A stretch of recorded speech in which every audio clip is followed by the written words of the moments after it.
decoration nila sa Pasko.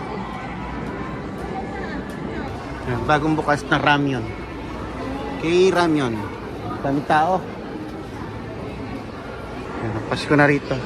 Ba, bibili si manager ng boots. Magbubuts ka?